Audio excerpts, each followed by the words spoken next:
ETF index mutual funds నేర్చుకుని stock మార్కెట్లో రాణించాలనుకుంటున్నారా? వెంటనే ఈ నెంబర్కి కాల్ చేయండి. ఈ స్మార్ట్ ఫోన్ వచ్చిన తర్వాత, ముఖ్యంగా కరోనా వచ్చిన తర్వాత స్మార్ట్ ఫోన్కి వాల్యూ పెరిగిపోయింది. విపరీతమైన క్రేజ్ వచ్చింది స్మార్ట్ ఫోన్ పైన. ఆ తర్వాత నెమ్మదిగా స్మార్ట్ ఫోనే అన్నీ అయి కూర్చుంది. అదే మనకి ఏదన్నా కావాలంటే ఫోన్ చేయడం, ఎవరినన్నా తెప్పించుకోవడం, ఏదన్నా వస్తువు కావాలన్నా మిల్క్ ప్యాకెట్ నుంచి వాటర్ బాటిల్ దగ్గర నుంచి డ్రింక్ బాటిల్ వరకు పోయింది ఇప్పుడు. సో మెడికల్ స్టోర్లు మీకు ఏమి కావాలన్నా 20 మినిట్స్, 10 మినిట్స్, 15 మినిట్స్లో చాలా యాప్స్ వచ్చాయి. దాంట్లో తెప్పించుకుంటున్నారు. చాలా సుఖవంతంగా ఉంది. కానీ దీనివల్ల చాలా దురదృష్టాలు కూడా ఉన్నాయి. ఎందుకంటే వాళ్ళు ఏం పంపించినా, ఇప్పుడు కూరగాయలకే చెప్తాం, బెండకాయలు 1/2 కేజీ అంటాం. వాడు ఏది పంపిస్తే ముదిరిపోయినవో మళ్ళా రిటర్న్ చేసేదానికి ఉండదు. మనమంతా అప్పటికప్పుడు చేసుకొని తెప్పించుకునేది. కూరగాయలు కానివ్వండి, మిగతా విషయాలు కానీ ఇట్లాంటివి మనం బద్ధకం అయిపోయి పనిచేసి ఎప్పటికప్పుడు చేసుకోకుండా ఎవడో ఆఫీస్ నుంచి వస్తా ఈరోజు ఉదయం నుంచి ఏం కావాలని తెచ్చుకొని రాసుకొని మార్కెట్ దగ్గర పోయి ఏది మంచో ఏది చెడ్డో కొనుక్కొచ్చుకునేది. అది వెళ్ళిపోయింది. ఆడవాళ్ళు పట్ట ఫోన్లో చెప్తే వచ్చేస్తున్నాయి. ఇవన్నిటికీ మంచి ఇప్పుడు కొత్త వ్యాపకం వచ్చేసింది, కొత్త రకమైన తరహా. ఇది ఫ్రెండ్షిప్ అంట. Friendship, partner. ఈ ఫ్రెండ్లీ యాప్స్ అంటే ఫ్రెండ్ని అద్దెకి తెచ్చుకునేది వచ్చింది.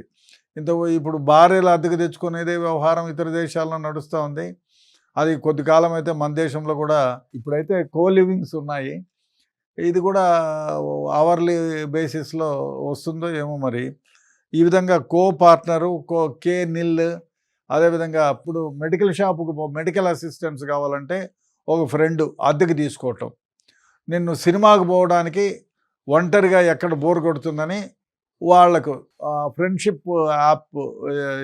ఇప్పుడు మనకి ఏం చేస్తున్నారంటే వీళ్ళు వాట్సాపు, తర్వాత ఇంకా చాలా ఉన్నాయి కదా మీడియాలు, వాట్సాప్ అనండి, ఫేస్బుక్ అనండి, ఇంకా చాలా ఈ దీంట్లో అడ్వర్టైజ్మెంట్లు వస్తున్నాయి.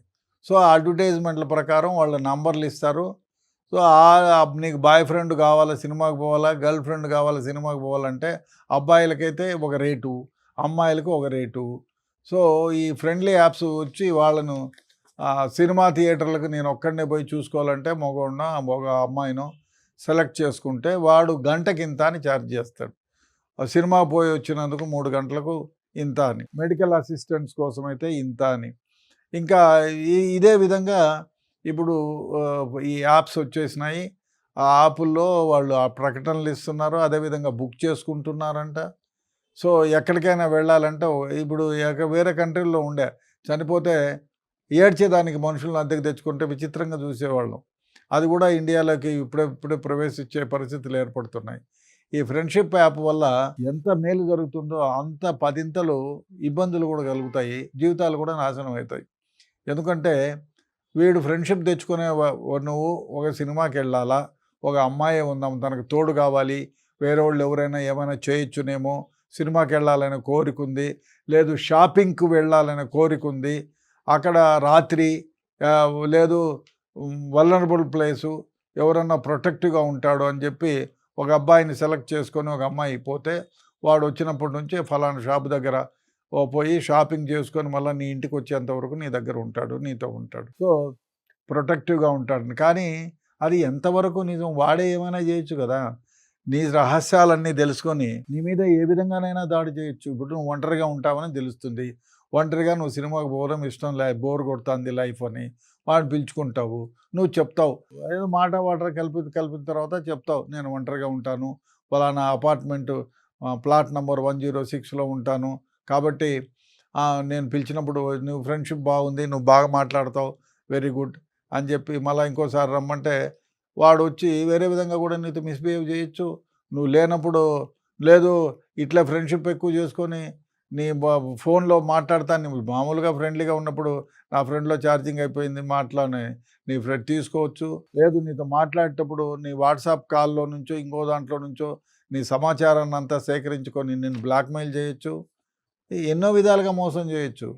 లేదు నువ్వు పిలిచినావు అనుకో, నా ఇంట్లో మాట్లాడుకోవడానికి తోడు కావాలిరా, ఒక 2 అవర్స్ 3 అవర్స్ నువ్వు పోయి కూర్చుంటావు.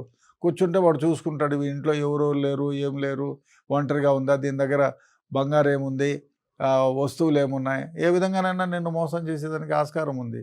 నిన్ను బ్లాక్మెయిల్ చేయొచ్చు, నిన్ను మోసం చేయొచ్చు. దీంట్లో లాభాలు ఎంత ఉన్నాయో నష్టాలు అంతకంటే ఎక్కువే ఉన్నాయి. మరి ఫ్రెండ్షిప్ అంటే ఏమిటి? ఫ్రెండ్లు అంటే తమ ప్రాణాలను సైతం స్నేహితం కోసం అర్పించే వాళ్ళు. ఇప్పుడు మనం ఎవరన్నా ఫ్రెండ్షిప్, అబ్బా వీళ్ళిద్దరు ఫ్రెండ్స్, అబ్బా నాయన వీళ్ళిద్దరూ రేపు పొద్దున చచ్చిపోతే కూడా ఇద్దరు కలిసి చచ్చిపోతారేమో అని. ఒక ఫ్రెండు ఇంకొక చనిపోతే ఆ ఇంకొక ఫ్రెండు దారుణమైన ఇబ్బందులు పాలైన వాళ్ళు ఉన్నారు, కృషించిపోయిన వాళ్ళు ఉన్నారు, కుమిలిపోయే వాళ్ళు ఉన్నారు, ఫ్రెండ్షిప్ కోసం ఏమైనా చేసేవాళ్ళు ఉన్నారు, తమ ఆస్తిలో ఫ్రెండ్కి భాగాలు ఇచ్చిన వాళ్ళు ఉన్నారు. ఈ విధంగా ఫ్రెండ్ ఏదన్నా ఇబ్బంది పడి యాక్సిడెంటో ఏదో అయితే హాస్పిటల్లో నెలల తరబడి ఉండి వాళ్ళకి సేవ చేసిన వాళ్ళు ఉన్నారు. ఈ విధంగా ఫ్రెండ్షిప్ అనేది అతి ముఖ్యమైన వాల్యూ. ఇప్పుడు ఈ కుటుంబ వాల్యూల కంటే స్నేహం వాల్యూ చాలా గొప్పది. ఈ యాప్ వచ్చిన తర్వాత ఆ ఫ్రెండ్షిప్ను కూడా తృణీకారం అయిపోయింది. అంటే అది కూడా నవ్వులాటగా ఫ్రెండ్షిప్ అయిపోయింది. స్నేహం అంటే ఎటువంటిది మనం చాలా చాలా సినిమాల్లో చూస్తూ ఉంటాం, చాలా విధాలుగా చూస్తుంటాం. స్నేహం కోసం కట్టుబడి చాలా చాలా ఇప్పుడు చూడండి, మన CM ex CM K Ramachandra Rao friend ఆత్మబంధువు అంటారు. వాళ్ళు చదువుకునే దగ్గర నుంచి ఆయన చనిపోయి సీఎం రాజశేఖర రెడ్డి గారు చనిపోయేంత వరకు కూడా ఆయన ఆత్మబంధువు అయినా తోడలో ఉన్నాడు. ఆయన చనిపోయిన తర్వాత మనిషి కాలేకపోయినాడు. అట్లాంటిది స్నేహబంధం. స్నేహము ఫ్రెండ్షిప్ అంటే అంత గొప్పగా చాలామందిని చూసాం. ఫ్రెండ్షిప్ అంటే వాళ్ళు ఏమి జరిగినా, ఇప్పుడు నాకు తెలిసిన వాళ్ళే చాలామంది స్నేహితులు అమెరికాకు పోయి కొన్ని ఇబ్బందులు పడి మళ్ళీ ఇండియాకు వస్తే ఆయన్ని వృద్ధిలోకి తీసుకొచ్చేదానికి చాలా కష్టపడి తన ఆస్తులు కూడా కొంచెం అమ్మి స్నేహితుని కోసం వెచ్చించిన రోజులు, అటువంటి మనుషులను చూస్తున్నాం. అటువంటిది పోయి ఇదేదో ఆ అద్దె కోసం ఫ్రెండ్షిప్పా, మరీ దారుణమైన వ్యవహారం.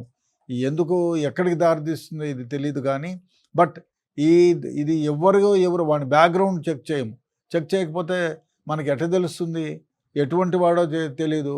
ఒక అమ్మాయిని ఇంట్లోకి వచ్చిన తర్వాత ఇల్లు చూసుకొని లేదా మధ్యదారులో ఆ అమ్మాయిని కిడ్నాప్ చేసి రేపు చేయొచ్చు, అబ్బాయి దగ్గర ఉండే సొమ్ములు తీసుకొని కాజేయచ్చు, వాళ్ళని రాంగ్ అడ్రస్ పెట్టుకోవచ్చు, టెలిఫోన్ నంబర్లు 2-3 పెట్టుకొని ఒక టెలిఫోన్లో చేసి ఆ టెలిఫోన్తో పాటు అక్కడే పడేసిపోవచ్చు. వాడు ఏ విధంగానైనా మోసం చేయొచ్చు. కాబట్టి ఈ ఫ్రెండ్షిప్ యాప్లు ఎంత సౌకర్యంగా ఉంటాయో అంత దుశ్చర్యలకు పాల్పడడానికి, జీవితాలతో ఆడుకోవడానికి కూడా అవకాశం ఇచ్చిన వాళ్ళం అవుతాం.